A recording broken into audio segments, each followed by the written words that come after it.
ደህና ነህ መድብል? ደህና ነህ ወይ ነው ያልከኝ? ይሄንን እየሰማው እንዴት ነው ደህና ልሆን የምችለው? ቆይ እንዳውም ያችን እባብ አስራ አምጣል። የሚከፈለውን ገንዘብ ከፍለሃል። ቆይ እንደሱ አይደለም መድብል። ለምን ዝም ብለህ ዋጋ አትናገርም? ከስሜታዊነት ውጣና በርጋታ አናግረኝ መድብል። ምን ማለቴ የወንድሙ ልጅ ናት። ያው መድብልም ቢሆን እንደ ልጁ ነው የሚያት። አስበዋል ግን እሷ ልጅ ቀማናቸው ማለት በአንድ ድንጋይ ሁለት ወፍ እንደመግደል ማለት ነው። ሰማኛለህ? እኔ ያማረባን ዝና አይደለም። እኔ ጋር ከቻልኩ የሚባል ነገር የለም።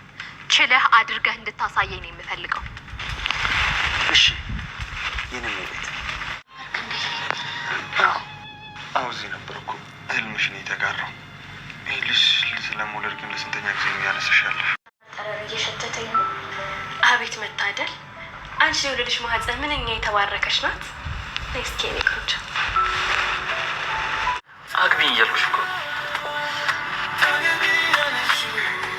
ኧረ ቅድስት እንዴት እሺ እንደሚባል እስኪ ንገሪያት። እንዴ ልጁ እኮ ተንበርክኮ ቀረ እንዴ። እሺ አገባለሁ እኔ ንጉስ።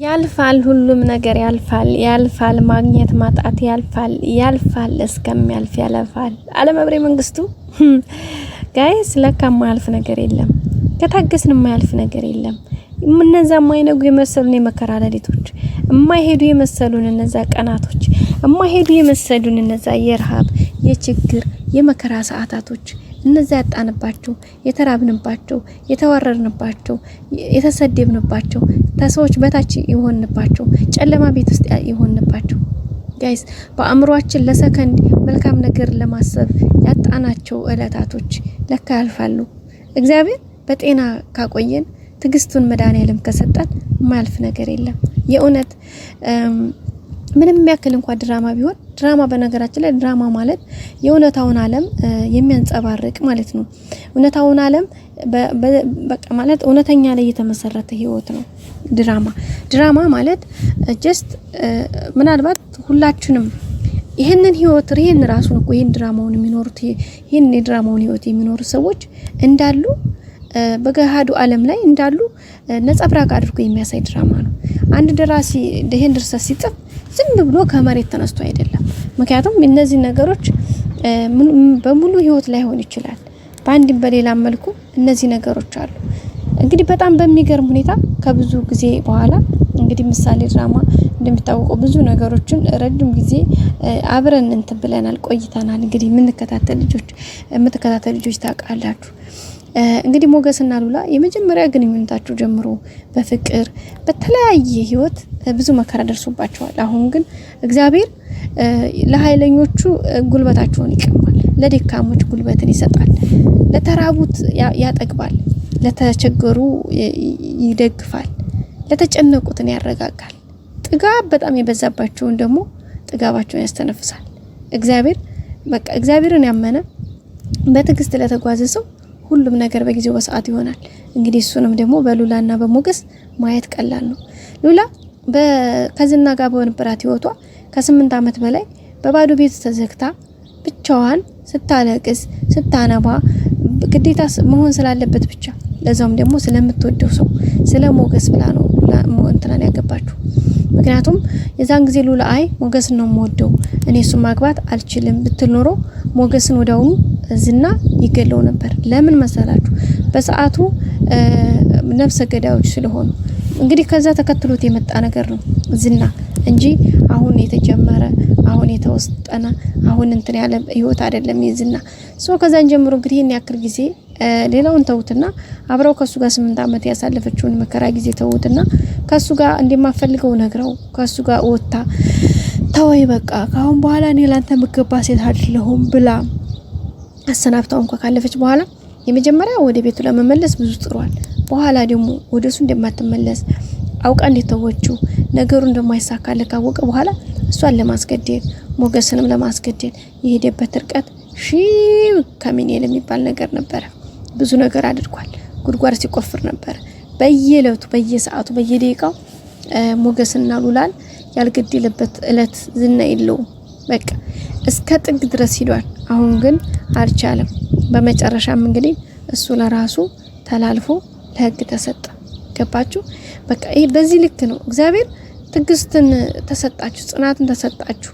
በንጹህ ልቦና በቅን ልቦና ከለመናችሁት የማይሳካ ነገር የለም። ግን ጊዜና ሰዓት ወቅትን ልንጠብቅ ግድ ይለናል። መታገስን እስከ መታመንን በቃ እስከ ጥግ ድረስ መታገስ መታመንን ግድ ይለናል። ከዛ ውጪ ሁሉም በጊዜው ይሆናል። እንግዲህ ሉላና ሞገስ ታገቢኛለሽ ወይ ብሎ 10ኛ ዓመት አንቨርሰሪያቸው ወይም ደግሞ ከተገናኙ 10ኛ ዓመታቸውን ዛሬ ታገቢኛለሽ ወይ ብሎ ቀለበት ተንበርክከው አስሮላታል። ምን አይነት መታደል ነው! ምን አይነት መታደል ነው ጋይስ! እንዴት ደስ ይላል። እሷ ግን ዛሬ ሞገስ አንቨርሰሪያቸው እንደረሳው ምንም ነገር እያስታወሰ እንዳልሆነ ነው እያወቀች ያለችው ወይም እያሰበች ያለችው። እሱ ግን ከነ ቅድስቴ ጋር ሆኖ ያው ነገርዮሽን አስጋጭቶ ነበር።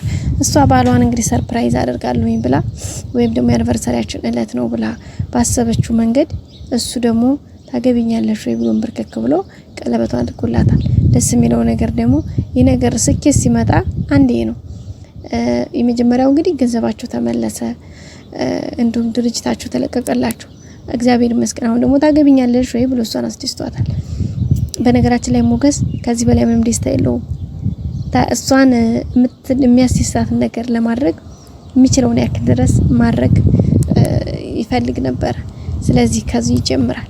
እንግዲህ እሷን በጣም ደስተኛ ሆናለች። መጨረሻቸው ደግሞ በደስታ ፍጻሜ እንደሚያምር አንጠራጠርም። ሌላው እንግዲህ ዝና እስካሁን በእስር ቤት ነው ያለው። ካሌብ ሞሲሳም ደግሞ ዛሬ የመድብልን ፎቶ ሲያይ እንግዲህ ራሱን ፌንት ሊሰራ ብሏል። ምክንያቱም አንድ አይኑን ያጠፋው ህይወቱን ያንን በቃ ድሮ ከቀኝ እጁ የነበረው መድብልን የዛሬው መድብል የትናንቱ ዘሩባቤል እንደሆነ ሲያቅ በጣም ደንግጧል። መጀመሪያ እንግዲህ ማለት ከማሳየቷ በፊት የሱ በዝና ቦታ የተካው ልጅ እሱን ነበረ ፎቶ እንድታመጣልኝ ያለው። እሱም እንግዲህ በሚገርም ሁኔታ የተሻለ ገንዘብ ስላገኘ ወደ መድብል ጋር ገብቷል። መድብልንም ኢንፎርሜሽን እያቀበለው ነው። እሱንም እንግዲህ በትግስት እየተቀበለ ነው የሚገኘው። እንግዲህ ካሌብ ሞሲሳ ዘሩባቤል ማለት መድብል እንደሆነ ሲሰማ እንግዲህ ከተቀመጠበት ቂጡ ብድግ ነው ያለው። በጣም ነው የደነገጠው፣ በጣም ነው የተሰማው። ምክንያቱም እሱ መሆኑን ሲያቅ በጣም ነው የደነገጠው። እንደሚታወቀው ዘሩባቤል ማለት አንድ አይኑ ያጠፋው ህይወቱን ብዙ ነገሩን ያሳጣው በቃ ትልቁ ነገር አንድ አይኑን ያጠፋው ሰው ነው። እንዲሁም ከሱ ጋር አብሮ ስንት ሲሰራ የነበረና ብዙ ነገሮችን አብረው ሲሰሩ የነበረ ከዛም አለፈ ደግሞ ብዙ ነገር ያሳጣው ሰው ነው። ስለዚህ እሱን ሰው ባይን ማየት ማለት ለዛውም የሱ ተቃራኒ ፓርቱ ሆኖ በዚህ ልክ ማግኘት ማለት በጣም ከባድ ነው። መድብል የምትሉት ይህ መድብል ግን ማን ነው? እስከ መቼ ነው? ብዙ ነገሮችን ሲል ነበረ ካሌብ። ግን እሱ ራሱ የን ፎቶና ሲያይ በጣም ነው የደነገጠው። ማለት እንግዲህ ብዙ ደህና መረጃ አቀባይ ሆናለች። የመጨረሻዋን ባናቅም ማለት ነው። በቀጣይ አዲስ ቪዲዮ እንገናኝ። ላይክ፣ ሼር፣ ሰብስክራይብ አድርጉ። መልካም ጊዜ ወዳችኋለሁ። ባይ ባይ። መልካም ጊዜ ተመኘሁላችሁ።